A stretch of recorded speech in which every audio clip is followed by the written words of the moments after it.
Janasena party ఈ రాష్ట్రంలో రాజకీయాల్లో మార్పు తీసుకురావాలని, తద్వారా ప్రజలకు మంచి జరగాలని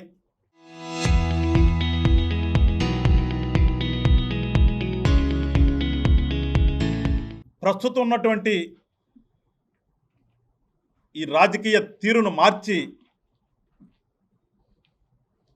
70-80 దశకంలో నాయకులు ఏ విధంగా ఉండేవాళ్ళు, ఏ రకంగా ప్రజల కోసం పనిచేసేవాళ్ళు, అవన్నీ కూడా తిరిగి రావాలని చెప్పేసి రాజకీయాల్లో మార్పు తీసుకొద్దామని ఒక నినాదంతో ఏర్పడినటువంటి పార్టీ జనసేన పార్టీ. కొన్ని సిద్ధాంతాలతో పార్టీని పవన్ కళ్యాణ్ గారు స్థాపిస్తే ఆ సిద్ధాంతాలు కానీ, ఆ భావజాలం కానీ, ఆయన ఎంచుకున్నటువంటి ఆ మార్పు అనే ఒక పదం నచ్చి నాలాంటి వాళ్ళం ఈ రాష్ట్ర వ్యాప్తంగా కొన్ని వేల మందిని ఈ పార్టీలో భాగస్వాములై పవన్ కళ్యాణ్ గారి అడుగుల్లో అడుగు కలుపుతూ నడుస్తున్నాం.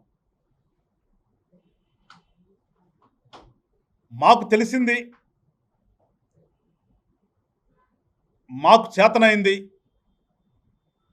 ప్రజలకు మంచి చేస్తూ, ఎక్కడైనా ప్రజలకు వ్యతిరేకంగా జరిగితే వాటిని విభేదిస్తూ ప్రాంతాలకి, ప్రజలకి, కులమతాలకు అతీతంగా మనుషులు మనం అనే భావనతో వెళ్ళాలనే ఒక పందాతో నడుస్తున్న వాళ్ళం మేము. మా ఈ పర్వంలో ఎక్కడా కూడా మాకు భేషజాలు ఉండవు, భయం ఉండదు, పక్షపాతం ఉండదు, ప్రేమించే తత్వం కూడా ఉండదు. ఆ విధంగానే గాది వెంకటేశ్వరరావు అనే నేను పవన్ కళ్యాణ్ గారు గుంటూరు జిల్లా బాధ్యతలు అప్పచెప్పిన కాడి నుంచి కూడా ఈరోజు వరకు కూడా పోరాటాలు చేస్తున్న గుంటూరు జిల్లాలో. అది మరీ ముఖ్యంగా విలేకరులైనటువంటి మీ అందరికీ కూడా తెలుసు, గత ప్రభుత్వంలో ఏ రకంగా పోరాటం చేశామో, ఇప్పుడు ఉమ్మడిగా ఉన్నటువంటి కూటమి ప్రభుత్వంలో 2 సంవత్సరాల నుంచి కూడా మేము ఏ రకంగా మా యొక్క ప్రవర్తన ఉంటుందో అనునిత్యం చూస్తున్న వాళ్ళు ప్రత్యక్ష సాక్షులు మీరంతా కూడా. ఇలాంటి పర్వంలో ఎక్కడ ఏ తప్పు జరిగినా కానీ నాకున్నటువంటి టైంలో అక్కడికి వెళ్ళటం జరుగుతుంది. నేను అక్కడికి వెళ్ళి బాధితుల పక్షాన నా గొంతు వినిపించడం నేను ఈ పదవి బాధ్యతలు తీసుకున్నప్పటి నుంచి కూడా ఉంది. ఇదే పర్వంలో ఒక వారం క్రితం కొల్లూరు గ్రామంలో ఒక సంఘటన జరిగితే ఆ సంఘటనలో మా నాయకులు నాకు కవర్ చేసిన దాన్ని బట్టి నేను అక్కడికి వెళ్ళి ఎంక్వైరీ చేసిన తర్వాత అక్కడ మాట్లాడటం జరిగింది. నేను అక్కడ పూర్తిగా ఒక వర్గం వ్యక్తి గత కొంతకాలం నుంచి, అంతకుముందు కూడా అతనికి డబ్బు అయితే ఉంది కానీ మనుషులు ఆప్యాయత లేదు, మనుషులు రారు. దానికోసం ఆ డబ్బు మదంతో ఆ డబ్బులు ఇచ్చి అమాయకులైనటువంటి కొంతమందిని ఉపయోగించుకుంటూ వాళ్లతో వేరే వాళ్ళ మీదకు ఉసికొల్పుతూ అక్కడ చేస్తున్నటువంటి కార్యక్రమాలు ఆ ప్రాంతంలో ఉన్న ప్రజలందరికీ తెలుసు. నేను ఆ రోజున కూడా మాట్లాడుతూ, అంతకు ముందు కూడా వీళ్ళు ఇదే జనసేన పార్టీకి సంబంధించిన వాళ్ళని కొట్టడం కానీ, జనసేన పార్టీ స్టిక్కర్లు కనిపిస్తే ఆ బళ్ళను కూడా తీసుకెళ్లి విచక్షణారహితంగా రోడ్ల మీద పెట్టి తగలబెట్టినటువంటి సంఘటనలు ఉన్నప్పటికీ కూడా నేను గతంలో సర్దుకుంటుంది ఇది అని అక్కడ మా నాయకులందరూ కూడా అందరం కలిసిమెలిసి ఉంటామనే ఒక ఇదితో మేము ఆ రోజున కూడా దాన్ని పెద్దగా ఫ్లేరప్ చేయలే. ఎందుకంటే సర్దుకుపోవడం అనేది జనసేన పార్టీలో మాకున్నటువంటి ఫస్ట్ లక్షణం. మీ మీద ముందుకు దూకుతామంటారు, జనసేన ఎప్పుడు ముందుకు దూకదు. ఫస్ట్ సర్దుకుపోతాం, సర్దుకుపోయిన తర్వాత ఇది చేతగాని తనమని భావించినప్పుడు అప్పుడు దూకుతాం. అదే విషయంలో అప్పుడు వెళ్ళకుండా మొన్న కూడా రిపీట్ అయిన తర్వాత నేను అక్కడికి వెళ్ళి, ఇది మీకు వీళ్ళకు ఉన్న గొడవ కాదు, ఎవరి కోసమో మీరు రోడ్డు మీదకి వచ్చి అనవసరంగా యాగి అవుతున్నారు, మీరు మారండి, తెలుసుకోండి, మా జనసేన పార్టీ సిద్ధాంతం మొదటి సిద్ధాంతమే కులాలను కలిపే విధానం, అది మాకు పవన్ కళ్యాణ్ గారు చెప్పింది అని నేను మాట్లాడి, మీరు మార్చుకోకుండా ఇదే పద్ధతిలో వెళితే కనుక ఇలాంటి యాగి చేసే మూకల్ని మూటగట్టుకెళ్లాల్సిన పరిస్థితి కూడా వస్తుందని చెప్పి మాట్లాడితే, సాయంత్రానికి వెళ్ళే వచ్చాడు ఎవరైతే వీళ్ళు వెనకుండా నడిపిస్తున్నాడో అక్కడ ఉన్నటువంటి సోకాళ్ళ మధుసూదన్ రావు అనే వ్యక్తి వచ్చేసి, నేనేదో మాట్లాడాను ఆయన గురించి అని చెప్పేసి, వాస్తవానికి ఆయన పేరెత్తలా, ఏం చేయలే, కానీ గుమ్మడికాయలో దొంగలాగా బయటకు వచ్చాడు. పాపం రాక తప్పదు కదా. మాట్లాడి సాయంత్రానికి వెళ్ళి వాళ్ళని అందరిని మళ్ళా రెచ్చగొట్టాడు. మిమ్మల్ని అందరినీ చంపి మూటలు కట్టుకెళ్తానని చెప్పేసి వెంకటేశ్వరరావు గారు మాట్లాడారు. కాబట్టి మీరు మీ కుల నాయకులందరినీ తీసుకురండి, మీరు కులం పక్కన పోరాడండి, మీ అందరికి పెట్టుబడి నేను పెడతాను అనే విధంగా చేసి ఉంటాడు. కాబట్టే అతను రోడ్డు మీదకి వచ్చాడు. పాపం దాన్ని పట్టుకుని మళ్ళీ వీళ్ళంతా మొదలుపెట్టారు. నేను అందుకని ఇవాళ చెప్పదలుచుకున్నాను, ఈ ఎంఆర్పిఎస్ పేరుతో ఉన్నటువంటి నాయకులందరికీ కూడా చెప్పదలుచుకున్నాను, జనసేన పార్టీ ఈ రాష్ట్రంలో ఏ రకంగా అందరినీ గౌరవిస్తుందో, ఏ రకంగా అందరినీ ప్రేమిస్తుందో, ఏ రకంగా అందరినీ కలుపుకుని పోతామో నా వెంట ప్రయాణం చేసే వాళ్ళకి తెలుసు. నేను చేస్తున్నటువంటి పోరాటాల్లో ప్రత్యక్షంగా చూస్తున్నటువంటి రాష్ట్ర ప్రజలకు తెలుసు, మీడియాకు తెలుసు. గజంకసలు ఏ రకంగా మాట్లాడతాడు, నిజాన్ని నిర్భయంగా మాట్లాడగలిగేటటువంటి ధైర్యం నాకుంది. వెనకొక మాట ముందొక మాట మాట్లాడేటువంటి నైజం నాది కాదు. ఎవడు మెప్పు కోసమో మాట్లాడు, వాస్తవాన్ని మాట్లాడతామన్నది నాకు తెలిసినటువంటి విద్య. అంతేగాని వాస్తవాన్ని దాచిపెట్టి ఎవడు మెప్పు కోసమో ఇంకోటి మాట్లాడాల్సిన ఆగస్త్యంలో లేం. జనసేన పార్టీ ఆ మార్పు అనే పదంతోనే, ఆ మార్పు కోసం మేము రాజకీయాల్లోకి వచ్చాం తప్పితే ఇక్కడికైతే మేము వచ్చేసి ఎమ్మెల్యేలు అయిపోవాలనో మంత్రులు అయిపోవాలనో మేము వచ్చిన కాదు. మేము ప్రజలకు మంచి జరగటం మా యొక్క ధ్యేయం, ప్రాంతాలు అభివృద్ధి చెందాలనే ఒక ఆలోచన ఉంది కాబట్టి మేము వచ్చాం తప్పితే మేమేదో అభివృద్ధి చెందాం, మేమేదో దీన్ని అడ్డం పెట్టుకుని పదవులు తీసుకుందాం అనుకుని వచ్చిన వాళ్ళం కాదు. అందుకనే ఇన్ని రోజులు కూడా ప్రయాణం చేయగలిగాను ఈ పార్టీలో. ఎంఆర్పిఎస్ సోదరులందరూ కూడా గుర్తుపెట్టుకోండి, మీరందరూ కూడా. మా పవన్ కళ్యాణ్ గారు కూడా కృష్ణమాదిక్ గారిని గౌరవించినటువంటి వ్యక్తి. కొన్ని సందర్భాల్లో సభల్లో కూడా ఆయన పోరాట పటిమ ఏ రకంగా ఉంటుందో చూడండి చెప్పినటువంటి వ్యక్తి. మేము కూడా చూస్తున్నటువంటి వాడు.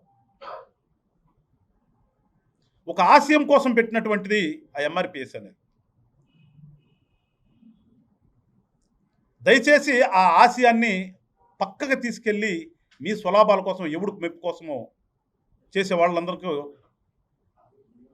విన్నవించుకుంటాను నేను. విషయాన్ని తెలుసుకోండి. ఫస్ట్ ఏదైనా మాట్లాడదలుచుకున్నప్పుడు విషయాన్ని అర్థం చేసుకోకుండా, విషయాన్ని తెలుసుకోకుండా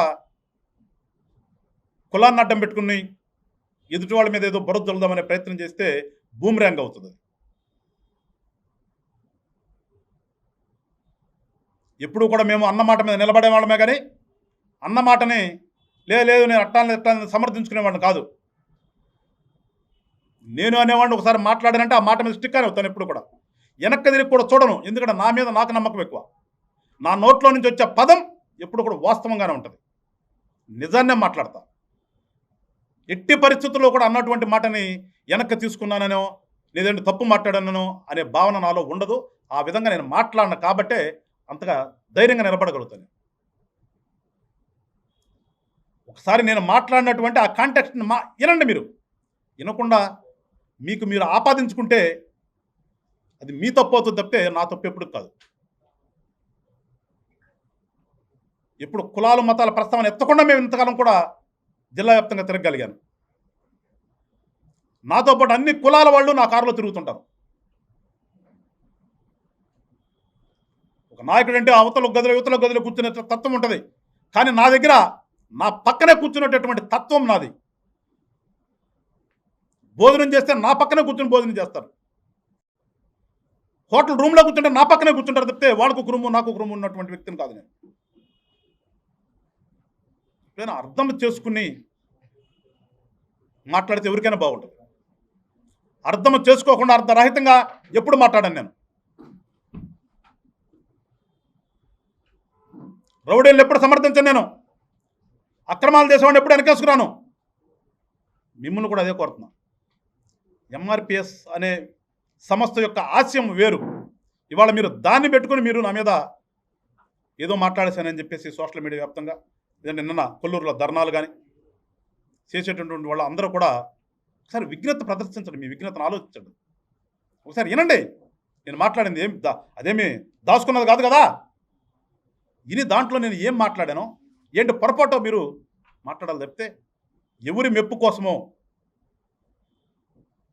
చేస్తే మన ఆశయానికి తూట్లు పొడిచిన వాళ్ళు. అందుకని దయచేసి ఒకసారి ఈ సోదరులందరూ కూడా అర్థం చేసుకుంటారని చెప్పేసి భావిస్తున్నాను. పోతే ఎవరైతే చెప్పానో నేను ఇప్పుడు కొల్లూరులో జరిగిన సంఘటన,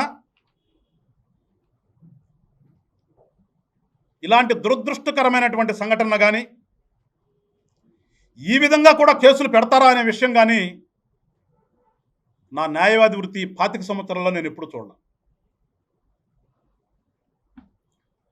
దెబ్బలు కొట్టించుకుని నెత్తురు కారుతూ పోలీస్ స్టేషన్కి వెళ్ళి నన్ను వేరే వాళ్ళు కొట్టారయ్యా కేసు కట్టండి అని చెప్పేసి పోలీస్ స్టేషన్కి పోతే అదే పోలీస్ స్టేషన్లో పోలీసుల ముందే మళ్ళా తిరిగి వాళ్ళందరూ వచ్చి మీద పడి కొడితే పోలీస్ స్టేషన్ కూడా పగలగొడితే విచిత్రంగా వీళ్ళ మీద తిరిగి అటెంప్ట్ టు మర్డర్ కేసులు పెట్టేటటువంటి ఘనత సంపాదించినటువంటి ఆంధ్రప్రదేశ్, మరీ ముఖ్యంగా గుంటూరు జిల్లా, ఉమ్మడి గుంటూరు జిల్లా, ప్రస్తుతం బాపట్ల జిల్లాలో ఉంది అది ఆ ప్రాంతం. ఆ పోలీసులందరూ కూడా నిజంగా హ్యాట్సాప్ చెప్తున్నా. అంటే ఈ రకంగా కూడా చేయొచ్చునా? దెబ్బలు తిని పోలీస్ స్టేషన్కి వస్తే వాడిని మళ్ళా పోలీసుల సాక్షిగా పోలీసుల ముందే కొడితే పోలీస్ స్టేషన్ కూడా పగలగొడితే వాడి మీద 307 రిజిస్టర్ చేస్తారు. పాప అతను సపోర్ట్గా వచ్చిన వాళ్ళ మీద కూడా ముద్దాలుగా కలుపుతారు. మా వాడిని ఏదో కొట్టారంటే అని తెలుసుకుని వేరే పక్క నుంచి వచ్చి ఆ పక్కన నుంచున్న వాళ్ళ మీద కూడా 307 కడతారు. అవతల వాళ్ళు ఎస్సీ కులానికి సంబంధించిన వాళ్ళు కాబట్టి ఎస్సీ ఎస్టీ యాక్ట్ కూడా కడతారు.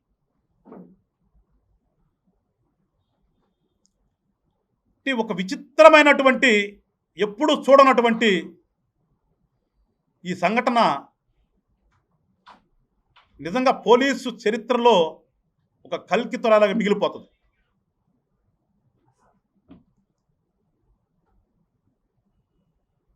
వాళ్ళ మీద తల్లా తిరిగి పోలీస్ స్టేషన్ పగలగొట్టింది కూడా వీళ్ళే అని చెప్పేసి ఇంకొక కేసు కడతారు.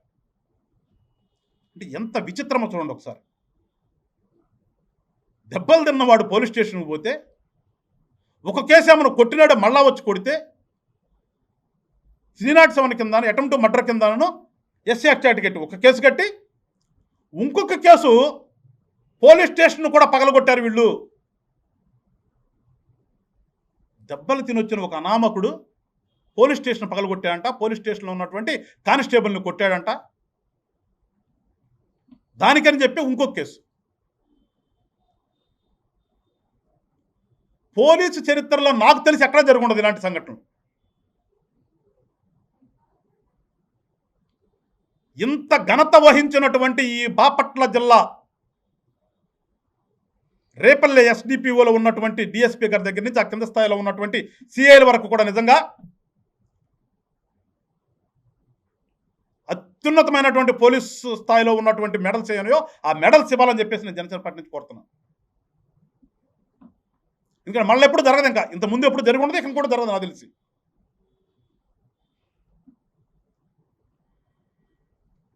వాళ్ళని ట్రీట్మెంట్ చేయించుకుంటా గుంటూరు జనరల్ హాస్పిటల్కి వస్తే పొద్దున పూట వాళ్ళని డిశ్చార్జ్ చేయించుకుని వాళ్ళని తీసుకుని ఎంక్వైరీకి అని చెప్పి తీసుకుని వెళ్ళి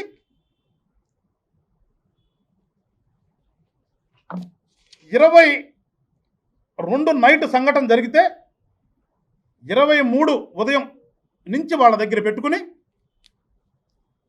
రాత్రి 2 గంటల్లో 3 గంటల ప్రాంతంలోనే మేజిస్ట్రేట్ గారి ఇంటి దగ్గర వాళ్ళని ప్రొడ్యూస్ చేశారు. అరెస్ట్ చేసినట్లు. వాళ్ళల్లో పాపం నేను చెప్పేది మా జన సైనికుడు ఉప్పు జానకి రామయ్య.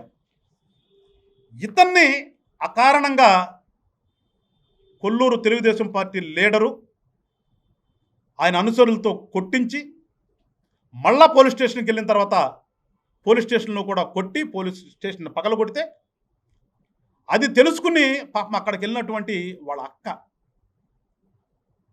ఆమె మీద కూడా 307 కేసు, ఆమె మీద కూడా పోలీస్ స్టేషన్ పగలగొట్టిన కేసు. అంటే అసలు ఏం చేస్తున్నారు ఈ రాష్ట్రంలో పోలీసులు? మరీ ముఖ్యంగా నిన్న జరిగిన ప్రాంతం బాపట్ల జిల్లాలోని ఆ రేపల్ల డిఎస్పి పరిధిలోని పోలీసులు.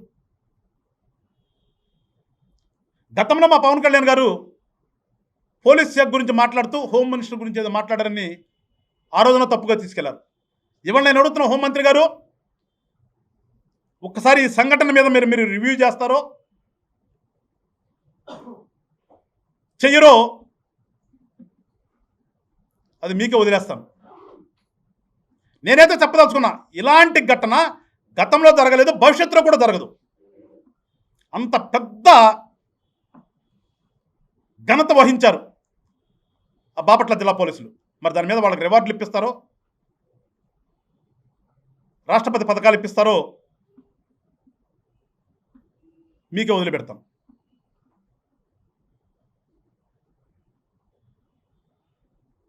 జనసేన పార్టీలో నడుస్తున్నటువంటి కార్యకర్తలకి అన్యాయం జరిగితే ఒక జిల్లా అధ్యక్షుడిగా నేను ఊరుకోను. మేము ప్రభుత్వంలో భాగస్వాములమా కాదనేది కూడా తర్వాత ఆలోచిస్తాను తప్పితే, పవన్ కళ్యాణ్ గారిని నమ్మి పార్టీ భావజాలం నచ్చి పార్టీలో అడుగులేస్తూ ఉన్నటువంటి వాళ్ళు వేరే వాళ్ళతో దెబ్బలు తిని ప్రభుత్వ విభాగాలతో కూడా మోసపోయి రక్షించవలసిన వాళ్ళు కూడా భక్షించే విధంగా చేస్తే ఒక జిల్లా అధ్యక్షుడిగా నేను రియాక్షన్ అవ్వాలి. నా రియాక్షన్ కూడా ఇంతే ఉంటుంది.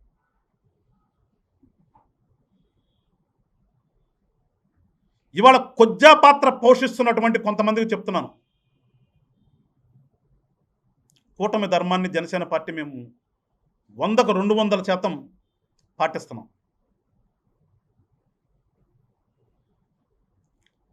కానీ ఈ కొజ్జా పాత్రలు చేసేవాళ్ళు నిజంగా చంద్రబాబు నాయుడు గారు, పవన్ కళ్యాణ్ గారు యొక్క ఆశయాల్ని ముందుకు తీసుకెళ్దాము, వాళ్ళు ఏదైతే ఒక ఆలోచనతో కూటమి కట్టారో ఆ ఆలోచనని మన వంతు మనం సహాయం చేద్దాం అనే ఆలోచనలు ఉన్నారా, లేక మీ వ్యక్తిగతాల కోసం, మీ యొక్క దందాగిరి కోసం, మీ ఇష్టానుసారంగా చేస్తూ కూటమిని విచ్ఛిన్నం చేయాలని చూస్తున్నారా అనేది ఒకసారి కూటమిలోని పెద్దలు ఆలోచించాలని చెప్పి కోరుతున్నాను. రోడ్లు ఎక్కించారు నన్ను తీసుకొచ్చి, ఆ రోడ్లు ఎవరు ఎక్కించారు అనేది అక్కడున్న ప్రతి ఒక్కరికి తెలుసు. కానీ వాళ్ళ నాయకత్వం తెలుసుకోకపోవటం అనేది కొంచెం బాధేస్తుంది నాకైతే. రోడ్డు ఎక్కడమే పెద్ద విశేషమా? 10 నిమిషాలు చాలు మాకు కూడా, మేము ఎక్కడానికి కూడా. వాళ్ళు 100 మందిని తీసుకొస్తే నేను 500 మందిని తీసుకురాగలను. కానీ మాకు కూటమి విధి విధానాలు మాకు అడ్డుపడుతున్నాయి. నిన్న కూడా మా పవన్ కళ్యాణ్ గారు రాజమండ్రిలో మాట్లాడారు. అయినప్పటికీ నేను ఇవాళ మాట్లాడుతున్నానంటే నాకు పార్టీ ముఖ్యం. నాకు పార్టీ ముఖ్యం, పార్టీలో ఉన్నటువంటి నా కార్యకర్తలు ముఖ్యం. నాకు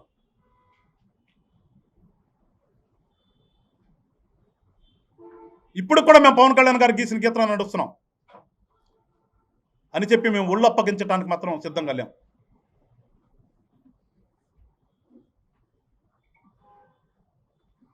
కనుక మరొక్కసారి కోరుతాను హోంమంత్రి గారిని, ఒక్కసారి కొల్లూరు పోలీస్ స్టేషన్లో 22వ తారీఖు నైట్ జరిగినటువంటి సంఘటనల మీద పూర్తి విచారణ చేసి మా జనసేన నాయకులు కార్యకర్తలకు గనక న్యాయం చేయకపోతే నేను ఇప్పుడే ఇవన్నీ కూడా మా పార్టీ ఆఫీస్కి పంపిస్తాను. జరిగిన సంఘటన అంతా కూడా మా నాయకుడు తీసుకునేటువంటి నిర్ణయంపై ఆధారపడి నా కార్యాచరణ కూడా ఉంటుంది. ఎందుకంటే దెబ్బలు తిని స్టేషన్కి వెళ్ళి 2 307 కేసులు కట్టించుకోవడం అనేది రాష్ట్ర చరిత్రలో లేదు, ఉండదు. అందుకని దీని మీద సమగ్ర విచారణ జరిపించాలని చెప్పేసి రాష్ట్ర హోంమంత్రి గారిని కోరుతున్నాను. ఇవన్నీ కూడా హోంమంత్రి గారికి పంపిస్తాను, డీజీపీ గారికి పంపిస్తాను, మా పార్టీ అధిష్టానం కూడా పంపిస్తాను. తదనంతరం తదుపరి చర్యలు ఒకసారి తీసుకుంటాను. మరొకసారి ముగించే ముందు ఎంఆర్పిఎస్ సోదరులను కూడా మరొకసారి విజ్ఞప్తి చేస్తున్నాను. ఒకసారి ఏదైనా సరే మాట్లాడే ముందు కానీ చేసే ముందు కానీ ఒకసారి విశ్లేషణ చేసుకుని దాని మీద రియాక్ట్ అయితే బాగుంటుంది. ఆ దిశగా వెళ్ళాలని చెప్పేసి మరొకసారి కోరుకుంటూ సెలవు తీసుకుంటాను. జై హింద్, జై జనసేన.